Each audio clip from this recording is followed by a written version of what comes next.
The secret of the mysterious forest. Little Red Hood had a special gift. She could whisper with the trees and animals in the heart of the lush Dream Valley. One morning, as she set off to take a fresh loaf of bread to her grandmother, she noticed something strange along the way. The constant chirping of the birds was gone, and the colorful flowers had become pale.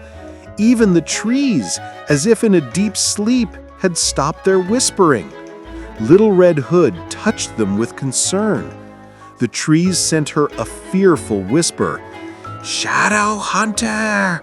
Magic! Stealing!" To find out the reason for this unsettling situation, she decided to stray from her path. A little further on, the usually cheerful squirrels were scurrying back and forth in a panic. Little Red Hood approached them. Trembling, the squirrels chirped, "Lost colors! The Shadow Hunter is stealing the colors and joy!" Little Red Hood understood that a magical imbalance was happening somewhere in the forest. She had to stop it. As she continued on her way, she reached a section where the trees and bushes had lost their color, and everything had turned black and gray.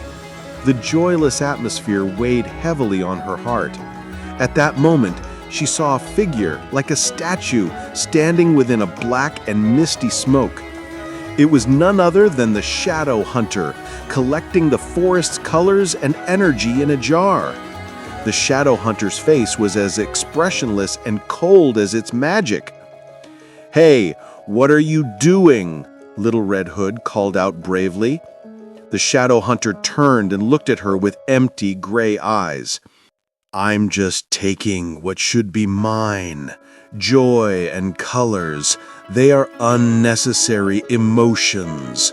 The world will be a better place when it's free of emotions." Its voice was like the wail of the wind. Little Red Hood, instead of responding to this cold and meaningless approach, began to listen to the heart of nature. The lifeless trees and pale flowers around her seemed to be crying out for help. She closed her eyes and, with an energy flowing from her heart, opened her palm. "Light of nature," she whispered. A bright green light spread from her palm and moved towards the Shadow Hunter. When the light touched the Shadow Hunter, black smoke burst from it. But the Shadow Hunter was prepared for this attack. It shook the magical jar in its hand, and a dark, sticky liquid emerged from it, absorbing the green light and making it vanish. "Don't bother, little girl. My power is even stronger than the power of nature." Little Red Hood did not give up. She realized the Shadow Hunter was not just evil, but also devoid of joy and emotion. She understood that she couldn't defeat it with force. She had to remind it of feeling and joy. She took the fresh loaf of bread out of her basket. "Look," she said, "this is a gift I made for my grandmother. It was made with love and joy." She held out the bread to the Shadow Hunter. The Shadow Hunter stared at the bread in surprise.